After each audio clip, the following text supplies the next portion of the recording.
a beautiful aspect of what we're facing at this moment of life, how to win in the new normal.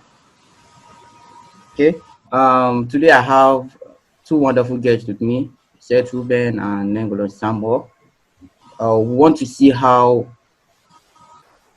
the current challenge is ushering us into a new normal. And please, if you're getting it, let me just hear you. Let's just confirm that the audio is working properly for everyone.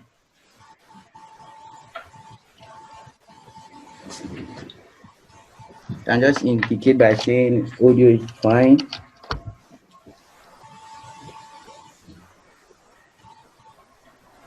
Please, my speaker, Mr. Seth, can you hear me? Yes, I'm with you. Okay. All right. So that will not take too much of our time in setting up. I will be discussing on the topic how to win in the new normal. Okay, life is actually ushering us into something new. Okay, thank you, Anna. I can see you. All right, so we are good. Life is ushering us into a new into a new era of change, and it's very paramount for us to understand the era we're going into. That's why we're having two wonderful speakers here with us, Mr. Seth Ruben and Samuel Nengolong. All right. The new normal is going to be a change in the current activities that we have normally been living in. It's going to affect a lot of activities, education, finance system, how we do business, and what have you. So these speakers today are here to answer some of these questions we have been observing. I've been getting some questions from viewers from our pages, and really want to start discussing with experts from different fields. So this is a program that will continue subsequently, and we want you to drop your comments on further discussions you want us to talk about, and invite experts that will talk on this particular topic. So first of all, I want to hear from the two speakers as they'll be introducing themselves and also introducing this particular concept of how to win in the new normal. We're going to start with this. Please, as you introduce yourself, I want you to just give us a shed of light on how has COVID-19 affected business and its nature. And I think we'll kickstart with that so that we'll have a proper understanding on where we are diving into. So I will start from Mr. Nengolon Samuel so that introduce yourself and give us a little shade of light on how COVID-19 have affected business, because we have understood that business is the main aspect of every economy to grow and is very challenging at this point. So we need to start understanding that. So over to you, Mr. Samuel. All right, thank you so much, Mr. Jaffed. It's really a wonderful opportunity to be here with you guys once more, talking on a very interesting topic like this. And the part that caught my attention the most is the new normal part, meaning that some things are going to change. The change might not be too drastic as expected, but what we know is we don't know how long this change is going to stay. Because to me, COVID-19 has ushered us into a new dispensation. And just like Mr. Jaffed asked, as relates to business, whether we like it or not, businesses are going to be affected a lot. You know, in Nigeria here, we see how even banks are laying off staff, and big organizations, both public and private, are trying to learn how they can work remotely. The concept of working from home. This is not something that is new. In the US, about 42% already work from home before this crisis. But what we realize now is this might just become something that is quite normal. If you recall, in the 1918 crisis, where about 650,000 people died, as recorded in the US, by the influenza pandemic, there were some things that were totally new to people at the time that some of us now find it normal. So there was a new normal for them at the time, and some people didn't realize it that fast. But for those that realized it fast, they were able to tailor their business in such a way that made them to be front runners in that industry. What do I mean?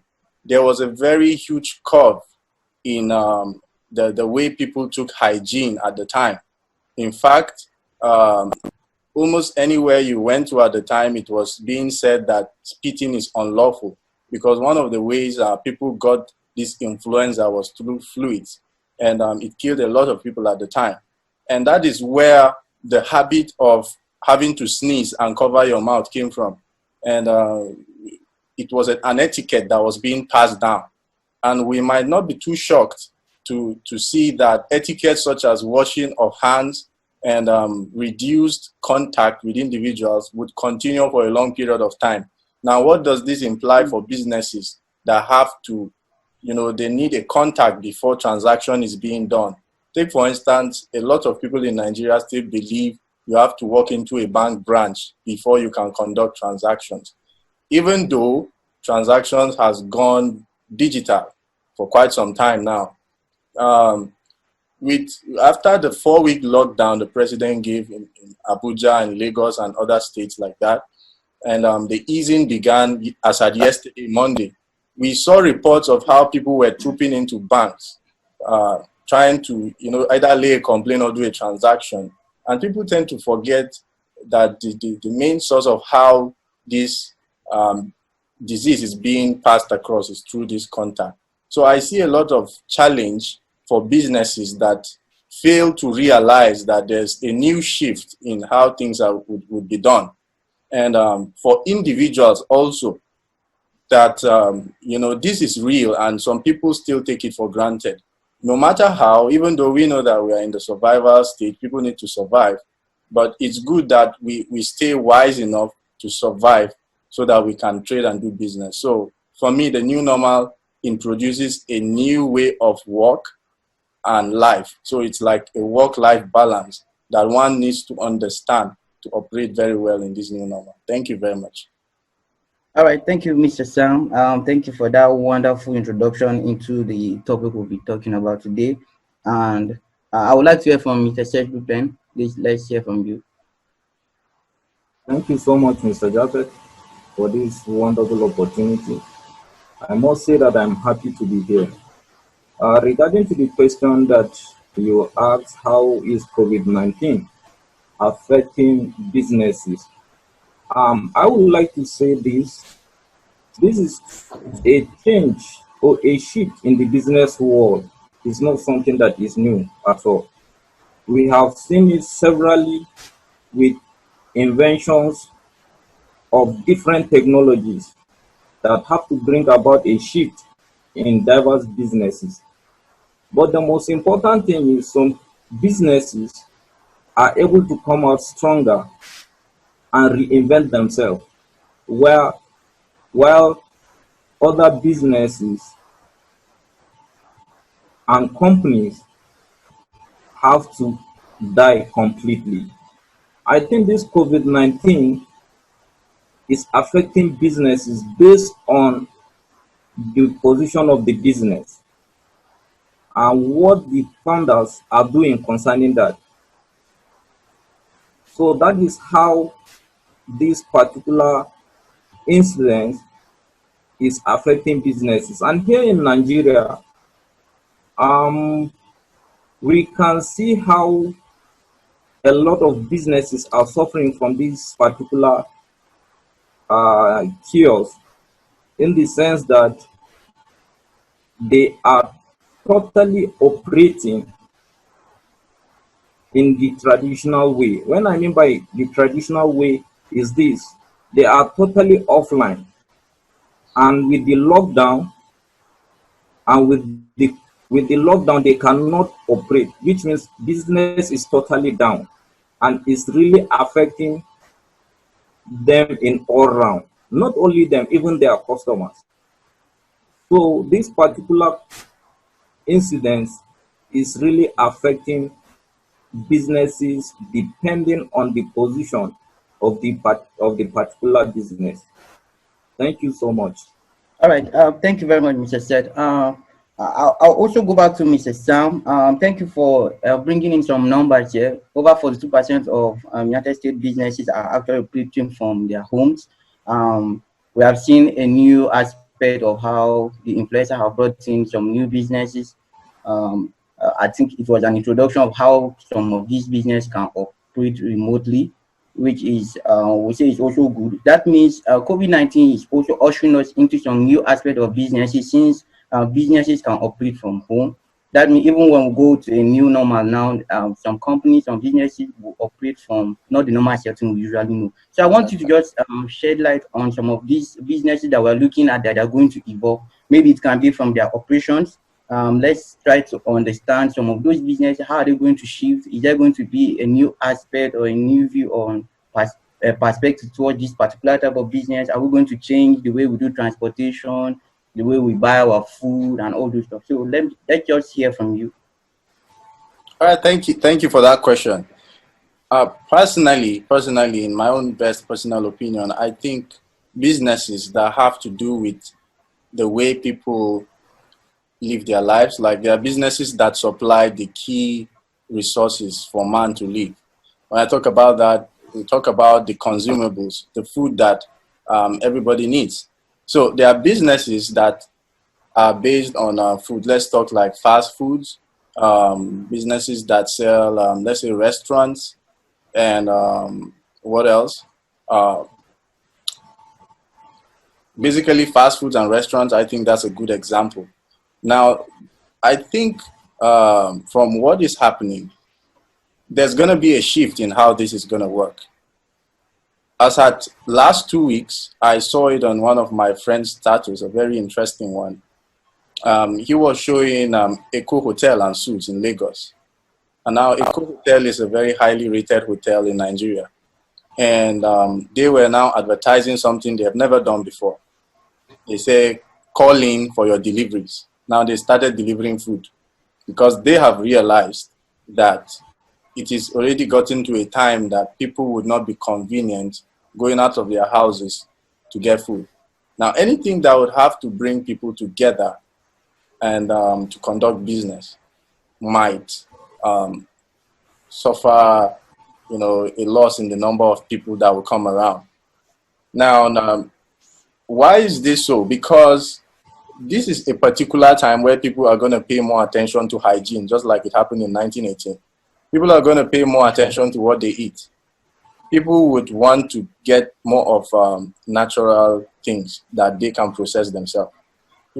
I feel people are going to start being more sensitive to the diet they place themselves on. People would want to eat more fruits, want to eat more fresh vegetables. They would want to cook more at home. And then now this opens the space for another companies that can easily pivot and evolve into deliveries of these food items, and of course, medical items that would help people that are still not, that are ill. I think those companies are really going to have good business going forward.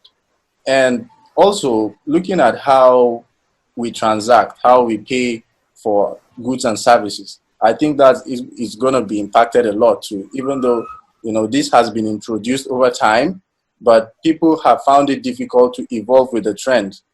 There are ATM cards, we have the mobile banking, the internet banking transfer, but in countries like Nigeria, when you transfer people, you have those cases where it either reverses back or somebody doesn't believe you until he sees an alert and so on. I think we would have to be forced to have to start using that, which also means those institutions might have to be forced to take a second look into their infrastructure or the technology that enables people to do these payments. That is going to be impacted a lot, the way I see it. I also see the real estate industry being impacted because public offices and shops and malls might not see as much visitors or as much customers as they used to see.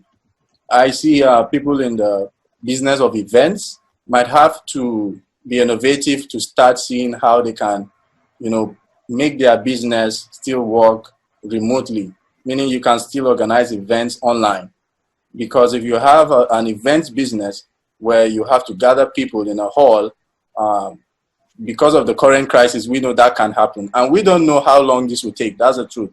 And after the easing of this lockdown, especially in Abuja, the thing that could happen is that, people might tend to forget that this thing is not gone yet, and everybody starts living a normal life. And God forbid that it doesn't hit us back harder. That's just what we pray against. But there's a high tendency that once people start running their daily lives, getting into transport cabs that they have to squeeze you and so on, there's a lot of contact, and you don't know where you could pick this up.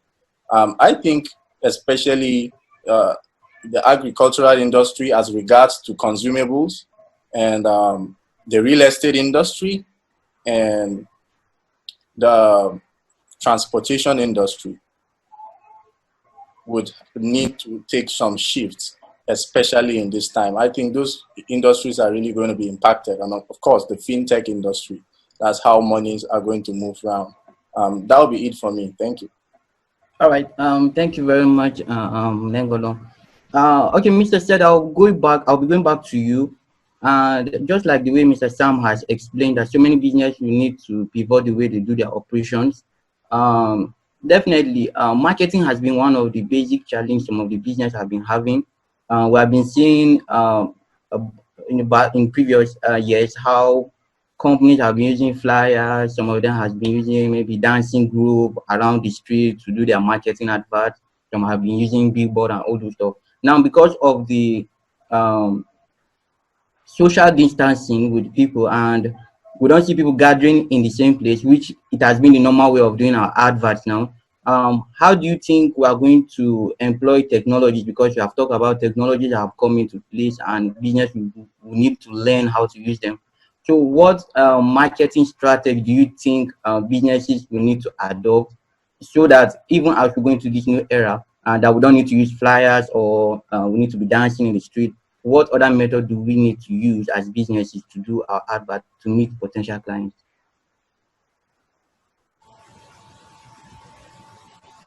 Thank you, Mr. Jaffed.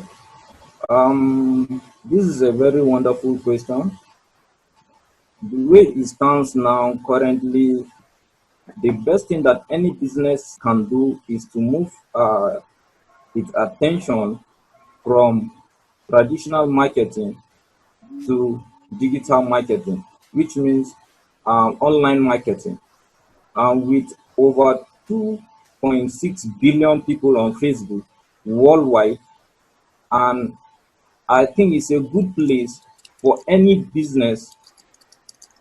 It's a good place for any company to do a business. And coming back to Nigeria, we have over 33 million people active on Facebook every month. So you can see this has provided an avenue whereby people can take advantage of these platforms to make sure that they have reach to their customers. And we are not talking about Instagram, we are not talking about LinkedIn, we are not talking about Twitter. All these places are where people are supposed to take advantage of to make sure that they have reached to their potential customers. How can you do that? One major thing that I want every business to take notice of is this. You must know how to set, if your brand is already known online, then it is easier for you. But if not, I would like to say that you have no option now than to take advantage of Facebook ads by using target customers to reach your potential, using targeting to reach your potential customers. This is the only way. But for the brand that have already been built online, it is easier for them to reach to their potential customers. Targeting and retargeting will be for new businesses that are coming to online new. I believe if this is adopted by businesses, it will give them a chance to reach to their potential customers. And also, not only that, it will give them the opportunity to have a wider reach to other customers which they have not known before that they are in existence. But because of this, it will give them an opportunity for a bigger market. So I would like to suggest that every other business, it is time to go fully, not partially, fully, to go fully for digital marketing, taking advantage of this platform that I have mentioned. With this population, you can market anything. You can get any customer there that you need. A lot of people are already making millions, billions of nairas through this marketing strategy. So if you take advantage of this, especially in this time of COVID-19, you'll be in business. I can assure you that. Thank you so much. I think that's what I have to say concerning this question, Mr. Jaffe. All right. Thank you very much, Mr. Seth. I could remember just a few days ago we spoke, and you were telling me about how to use Instagram, the Facebook, WhatsApp. People can start sharing to their friends, contacting them to word of mouth and all those stuff. And I think really, yeah, if we go digital, we're going to actually bridge the gap between the old traditional ways of doing adverts with the modern era. So thank you very much for sharing light on that. And Mr. Sam, you discussed something about the layoffs from banks, and it's really a challenging issue because we had to see how CBN has to step into the issue for them to be able to curtail the recent issue we had online concerning accessible laying of staff, and the CBN has to intervene. Um, it's really a serious issue concerning layoffs, but I want to just ask you this. There are soft layoffs that are going on. Access Bank is just one of them. Now, that's the one we can see because it's coming from an institution that is going to raise a lot of concern from the banking sector. That means a lot of this can happen. They have been just waiting for an opportunity like this. But come to think about it, something that we're not talking about, we are seeing job roles in the economy that are not becoming more relevant again. And people still go to school to study those stuff. Are they coming out to work in another sector that we don't know, or is there a new business that's going to come there? Because it has been a challenge. It doesn't mean that the banker is being laid off. Somebody is studying a course that we are still finding it difficult to understand what are you learning in the university, and are still going to study those courses. So please, I want you to share a light concerning those layoffs that we are not discussing about. Can it be skills layoff? Can it be, I don't know, but maybe you have a better understanding concerning those layoffs that we are not even seeing, and we're still studying those job roles that are not relevant in the private or government sectors anymore. Yeah, that's a very interesting question, I must say. Thank you for that. You know, coming to our education sector, especially and peculiarly for Nigeria, I think it's no longer news that we truly need a revamping in our educational sector. Like, it's no longer news at all. I remember my own university days. The course I was studying, I was I was a computer science student, but I was studying all manner of educational courses. You know, I was studying education and pregnancy for women and so on as major courses in my course outline, and Egyptian writing and so on. It's not like there's no knowledge that is a waste of time, but do we really have to do that as our core, you know, going when you are in your third year, fourth year, when you need to get really serious about the main course that you went to learn? So aside that, that's even on a better scale, but we have courses. The first admission I was given was into industrial and technical education. Now, I don't know the applications of those kind of courses. I know of courses that have to do with, you know, not that we are trying to look down on those courses, but we feel that if somebody is studying this course currently, or that we are calling, there should be something additional that you have to do on your own part for you to be viable in this new economy. So courses such as library science, you know, courses that really don't have, take for instance, almost any professional course, a computer software can replace it. Whether you're a barrister, you're an engineer, you're a computer scientist, if you're not careful, there are softwares that can replace you automatically. You study English and so on. So the whole point of it is there are very soft layers, as you say, where people get employed into these organizations. And once things start to change, just like they are changing right now, your job role can become, quote and unquote, unuseful to them. Mm. Naturally, by law of selection, you would not be part of what they need again. And that can be a very big problem, because you would have you have your family to feed, you have yourself to take care of. Now, what do you do with this kind of situation? If you are not in this situation, maybe your brother is there, maybe your sister is there, maybe your son or daughter or your nephew or friend. This piece of information, I think, is very vital. Now, even Bill Gates, about 1 or 2 decades ago, said it. He said it in his book. He said, if your business is not on the internet, then just know that you are not in business. He's a very visionary person, and he was able to see times like this that were coming. And we're already venturing into those times. We're already deep into such kind of time. What we are trying to say here is, if you don't have any digital skill that places you as an inevitable tool in this market today, a digital skill that you can do from whatever location, and you can still deliver something useful to the marketplace, then there's something serious you need to do. I wouldn't like to make you feel bad, but to be honest, you really need to start working on it. In fact, it is no longer a world where your expertise can deliver the money you need. We are no longer in a world where professional certificates are going to give you what you want. What I'm saying now might not feel like it's already happening, because people still use professional certificates to get jobs. Now, don't get me wrong. Anything that is not really going to sustain you for your lifetime, you might end up working in the wrong direction for a long period of time before you realize it. It is very painful that you get to work in a certain industry 5, 10, 20 years, and all of a sudden your services are no longer needed because they're out of use. There was a time before that when you knew how to drive a car very well, it was a very useful asset.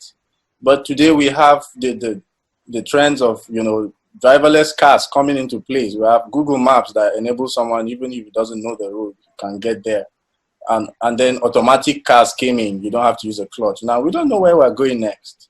So I'm just using that as an instance. When it comes to work, if you don't really have any digital skill, whether it is word processing, graphics, digital marketing, software development, online content building, SEO, there are so many of them. You really need to get one of them, because that is the only way you stand a chance in this new normal, quote and unquote, this new normal. Because, in fact, softwares are growing, and artificial intelligence, sorry for bringing in this one, artificial intelligence and machine learning are growing faster than the rate of our human brains. Meaning that there are so many things that we're doing today that we will not have to do ourselves again, because software will get better in doing those things. Take, for instance, your Google. I know so many people don't notice this. When you Google search anything, Google learns your behavior. And that is why the results they give you are almost 90% accurate what you're searching for. Google can tell you your interest more than the way you even know yourself, because they know virtually everything you do. Now they feed it to a software that continues to learn more about you, and that is why they know the best adverts to give you. They know the best search results to give you. And now, if you are not careful, your life will be run under a software. You'll be a victim in a world that you didn't know you had already ventured into. How do you get this? Only through learning. Only through learning. Only through learning. There are so many courses online. In fact, it has never been easier like today. We have a lot of free courses about digital skills, whether you're staying at home, or going to work right now. The thing is, you should be planning for the next 5, 10 years. Life would always reward you equivalently to your level of planning and execution. If you fail to plan today, you would have to face the consequences tomorrow. Don't just plan for yourself. If you feel you've escaped it, you have children, you have family, you have to pass down this information. You know, sit down and study a digital skill that from the comfort of your home, you can deliver something valuable to the marketplace. That is the most vital thing that you need to know about now. When during this lockdown, you know, it was very shocking. People used to think that, you know, financial institutions cannot operate unless they come to the office. Other institutions cannot operate unless they come to the office. But we were surprised to see, you know, on Instagram, I was seeing on the 1st of May, how InterSwitch were celebrating their Workers' Day. They had a lot of screenshots of all the workers working from home. And I have another banker friend that, you know, their branch closed when they started. And, you know, their manager was telling them that even when they resume, they might not need to be coming to the office again. They have softwares that will take your attendance. They have a software that will track your progress record. They have a software that will give you the measure of work you need to deliver. They have a software that will rate your performance and all those things. Now, if you are not good with the computer or a digital skill, how would you be able to compete in this kind of era? A lot of us don't know that the mobile phones we hold in our hands can place us at any level of life we want to be. Now, that's almost another topic for another day. And I just hope I didn't speak too broadly about it. But the key emphasis I'm trying to make is, in this new normal, as we call it, one of the most vital things you need to have is a sellable skill. And a sellable skill that is very important in this new era is a digital skill. You have to be able to reach as many people from the comfort of your home. You have to be able to create a product or service that people can patronize from the comfort of your home. I really don't know how to break this down better, but I believe as we go ahead, maybe we get to understand more. Thank you. All right. Thank you very much, Negolong, for expounding on the entire questions there. It's really beautiful. And for our viewers, I can see we're having a lot of viewers from different page handles. So please, I want you to drop your questions there. I believe each speaker has access to those questions so that we'll begin to tackle them in the next 10 minutes or so. So please, if you can listen to me now, kindly type your questions on the comment section of from anywhere you are watching from different groups. We have a lot of viewers. So please, we don't want to just end the session without answering one or two questions. Okay, I'll go back to you, Mr. Seth. Mr. Nenkola has spoken a lot about some type of courses we study that might not be relevant to the workspace that we're going into now.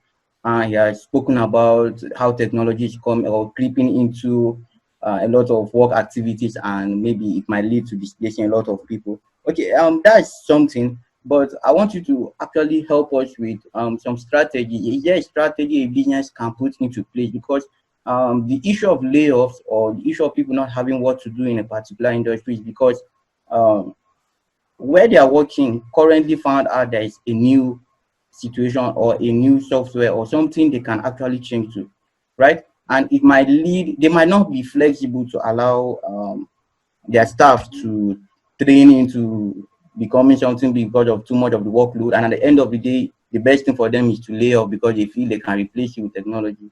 So some companies have been doing the layoff while others are surviving, still paying their staff and maintaining them.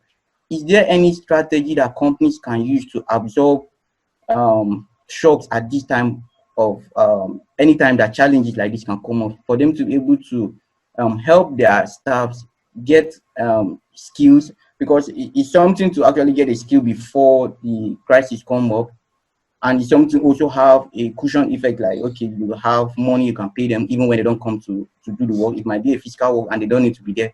So what strategy do you think businesses can actually put into place to see when crises like this come up? It's not a crisis that's supposed to actually make us lay off staff, but how can we come out better and stronger as a company? Thank you so much, Mr. Jaffe, for this question. Certainly there's a strategy. Definitely there's a strategy.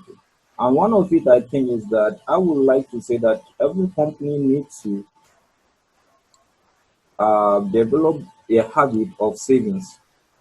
One of the major things that is affecting most companies now is because they do not have savings. They do not have plans for savings. That's why they are struggling today.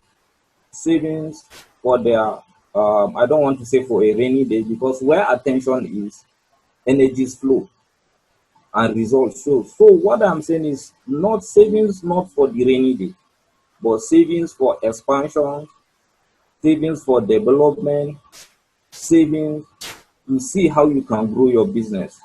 Once you have savings at every point in time, it is easier for you to cope with the scenario.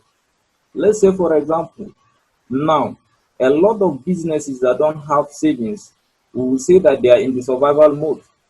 They are currently thinking, how are we going to survive right now?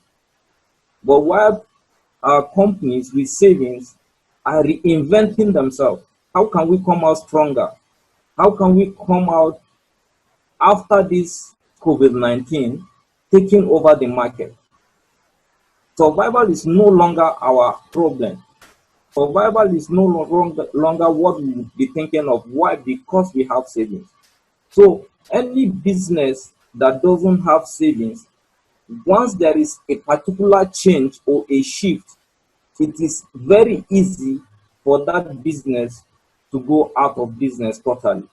So I would like to say this: every business out there supposed to have a savings for a longer plan, savings for their employees, savings for their business expansion, savings for marketing, savings for different strategic areas that need expansion with time. So once you have this, you can convert these savings to you can convert these savings in a time like this to do something that will enhance your business, to make your business more relevant. Imagine now we are talking about going online, we are talking about acquiring new skills, we are talking about now stop staying at home and working. How will you pay workers that are at home that are working without you of being in operation? So the entire things go back to how much do you have for expansion, or how much do you have in your reserve that will make you to survive during this period. Instead of you worrying, how can I pay staff, how can I make sure this business is sustainable, thinking of laying off staff, I'll be thinking of how can we come together now as a team, how can we come together now as a family to reinvent, to strategize, to see how we can come up with something that will make our business more relevant, not only now, but also after this epidemic. So that's one strategy that I want businesses to adopt. Then secondly, I would like businesses also to always follow the trend in their line of business. Imagine an, a store currently that is not online, that is not having an yeah, this is not following the trend of e-commerce. It's just offline. Imagine how is it going to cope now in this type of era, in this time of change. So for you to win in the new normal, one of the strategies is that you must follow your trend you must follow the trend in your line of business. So what is good for you to do is to always what? Keep educating yourself, keep educating your team, keep educating your research team to see how they can come up with the current information that will keep you in business all the time.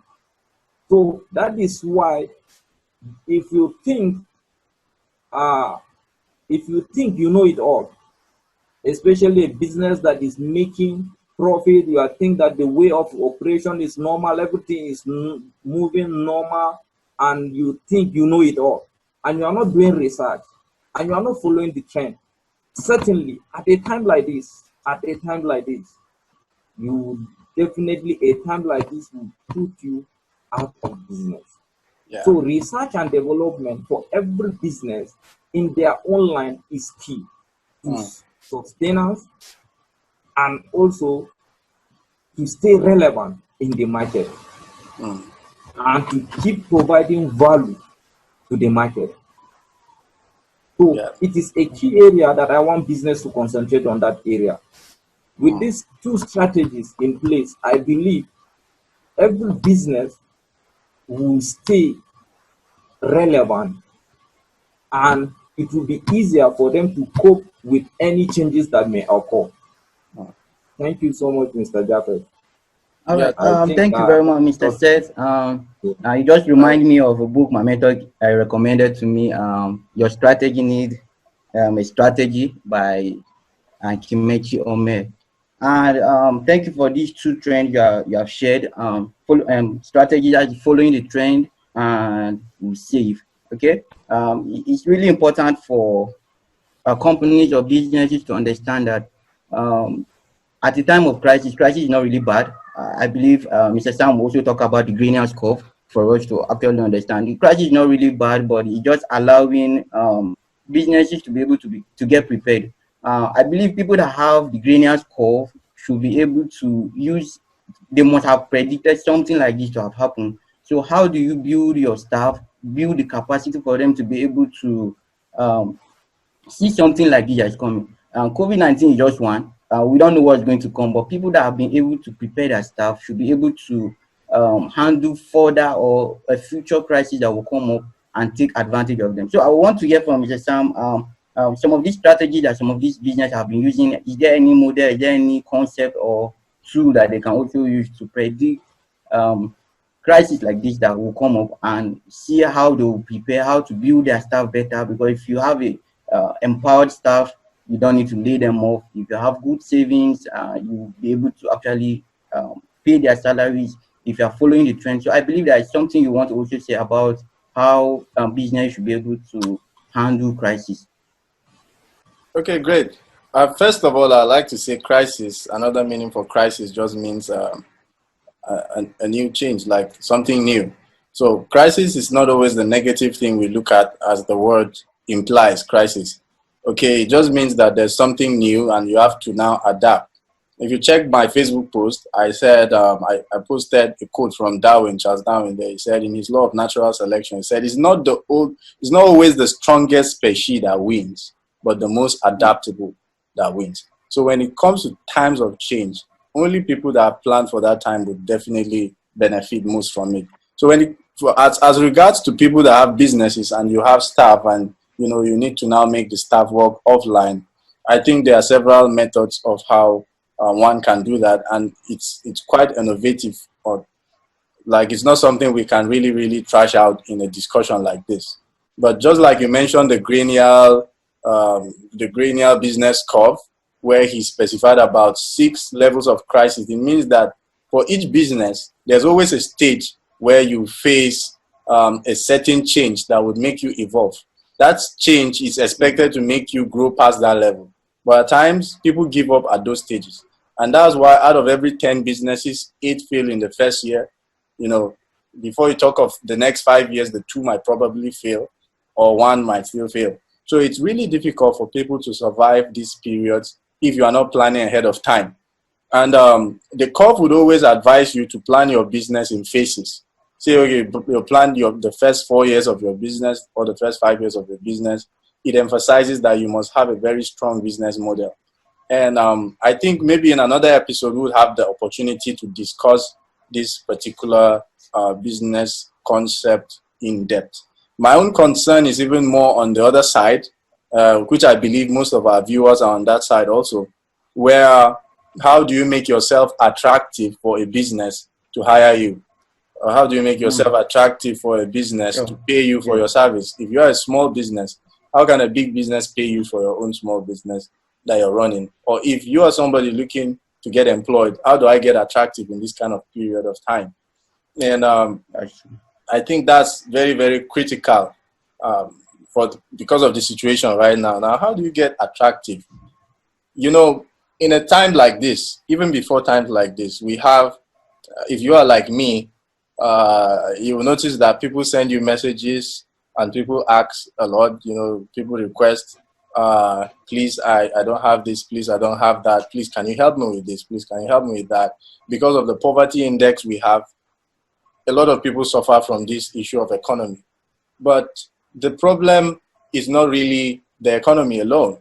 The economy might be bad, but if you have good financial knowledge, you will still be having a good personal economy. The national economy can be bad, but your personal economy can be good. So the governing, the cabinet or the party that is in governance or is in power might be bad or good, but if you know what you are doing, you will still have a good economy. So the thing is, how do I look attractive for a business that wants to hire me, or how do I get people to pay me for my service? The truth about it is, number one, you have to really be good at what you're doing. You know, you see a lot of people today say they do, let's take for instance, they do Facebook marketing. They're going to help you run your Facebook advertisement and you're going to get so and so result. But the problem is the person cannot provide you with sufficient track record of what he or she has done. You need to find a way to become better than other people. That is why people are going to pay you for that service. And you need to also learn on how to introduce yourself. I think this is a very, very key thing.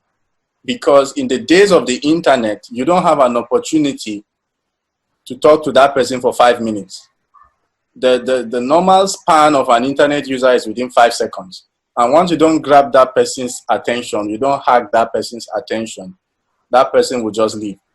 You don't go saying, hi, hello, how are you doing? You know, talk a lot of story, and then you expect the person to respond back before you now say, this is what you do.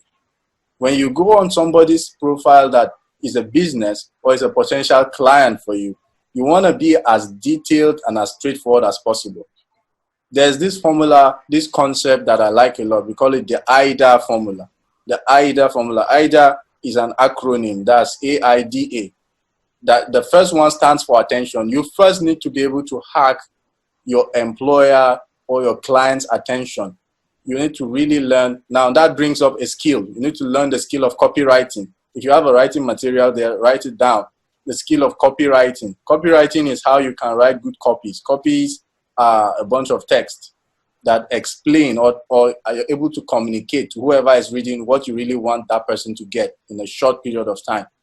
So your write-up, don't just write, come and buy so and so for 5,000 naira.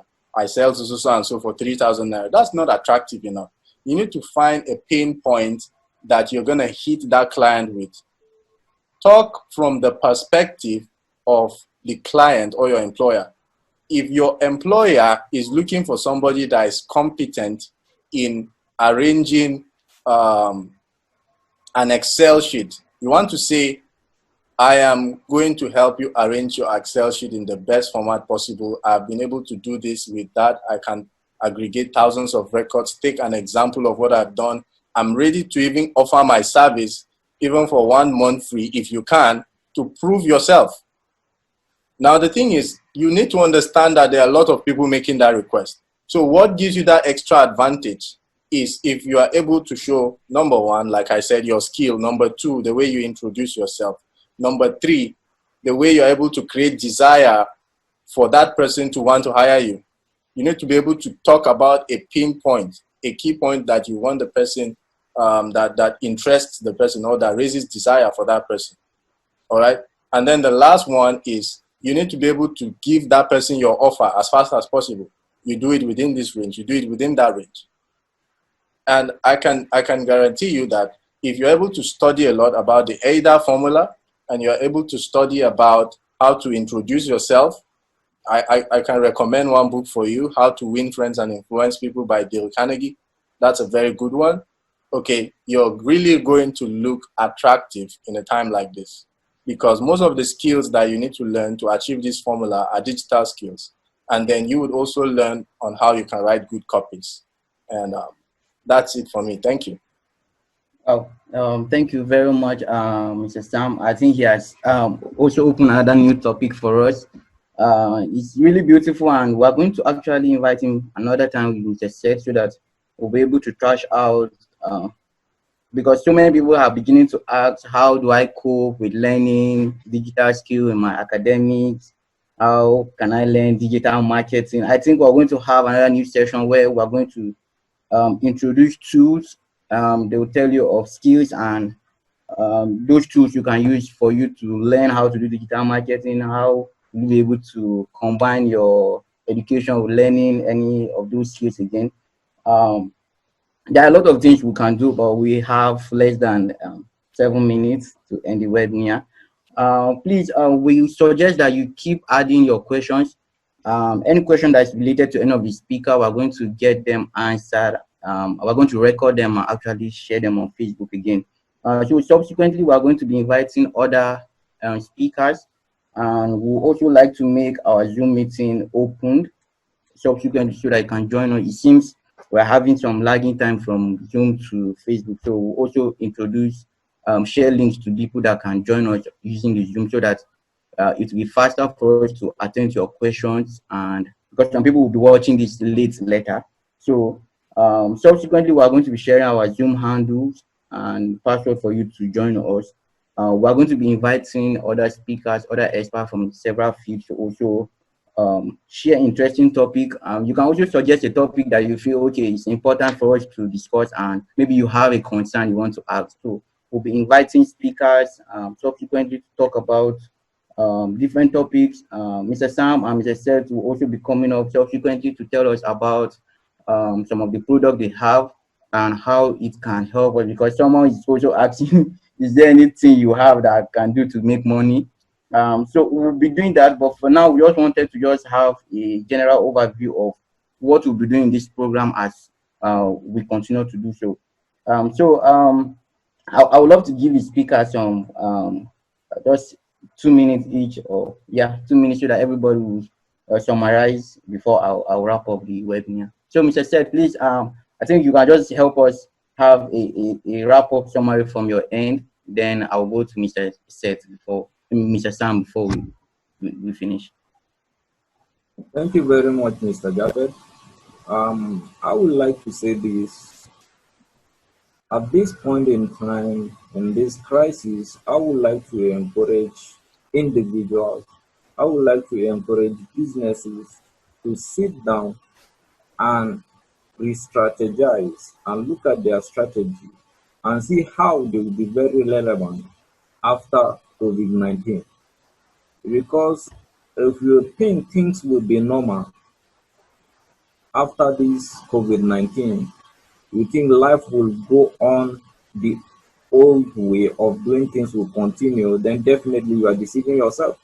Definitely things will change. But your position will determine whether you'll be relevant or not after COVID-19.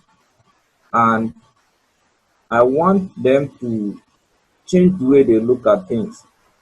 Because when you change the way you look at things, the things you look at also change. So at this point in time, let's take this crisis, let's make it an opportunity, so to say. Let's make it an opportunity for learning new skills, for strategizing, for inventing, and also for collaboration. I think once this is done, you will find out that your business, instead of going down, it will start booming.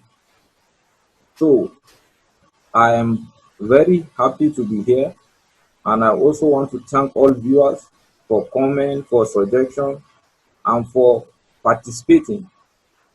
And I must say this, we love them and we want to see them in our next webinar. Thank you so much, Mr. Jaffet. Thank Thank you you, very Mr. much. Sam. Okay, so Mr. Sam, your final words for our audience for today.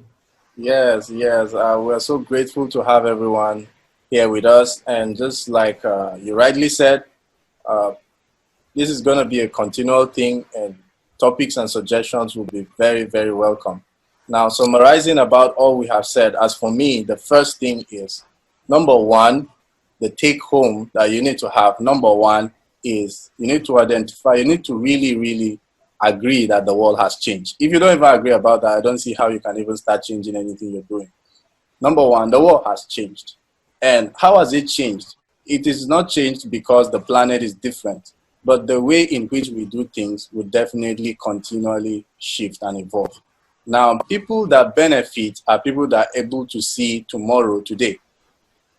The only people that always get more money in business or in life are people that are able to see the next 5 years today.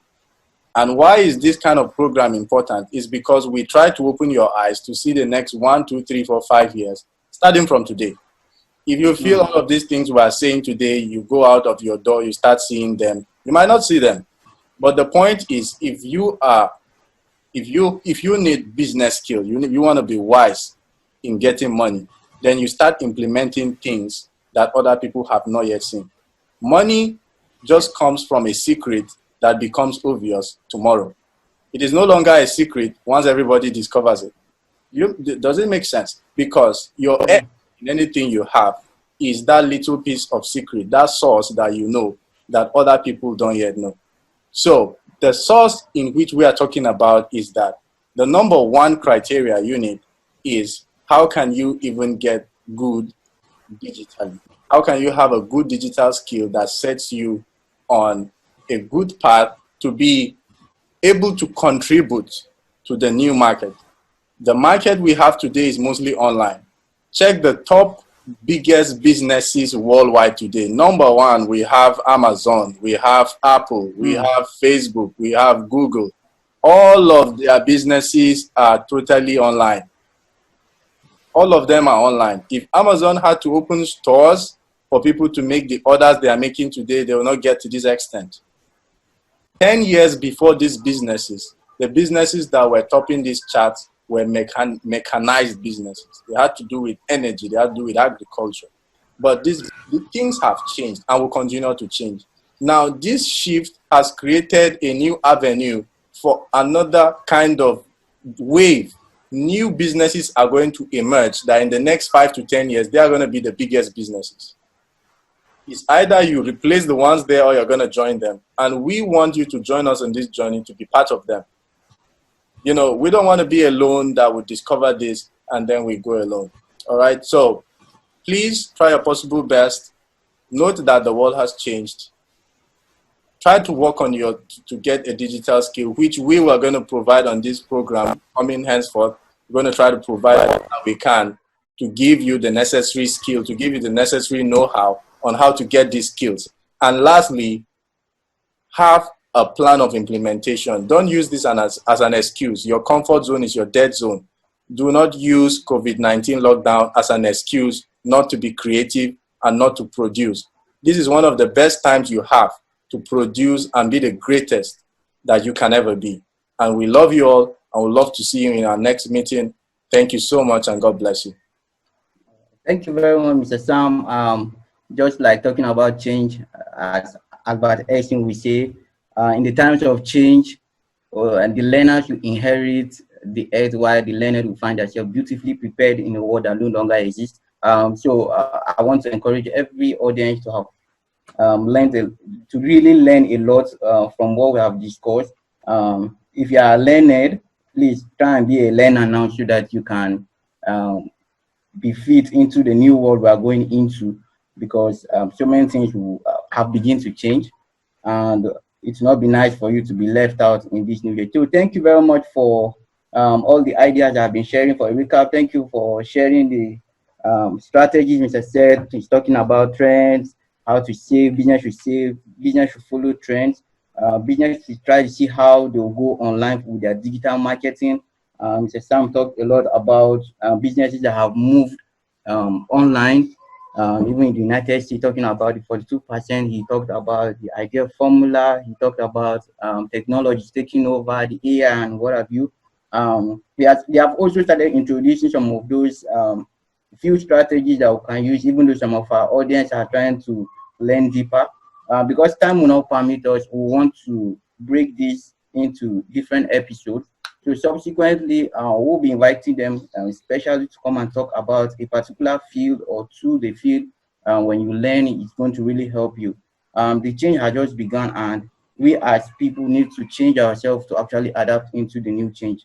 So thank you very much for following us again. So we would love to see you subsequently in our subsequent episode that will be coming up. So you just keep a date with us. Follow our Facebook and Instagram account, our YouTube account. We'll be sharing it subsequently on our handles and our pages. And follow us so that you remain up to date on our subsequent discussion. So thank you very much and do have a nice day. Thank you. So thank you, Mr. Sam. Thank you, Mr. Seth, for sharing this knowledge with everyone. I really appreciate a lot, and I would love to have you subsequently in other meetings so that you come and give us value again to them. Thank you so Thank much. you very much. All right, have a Thank great you, day. Mr. Jaffe. Yeah.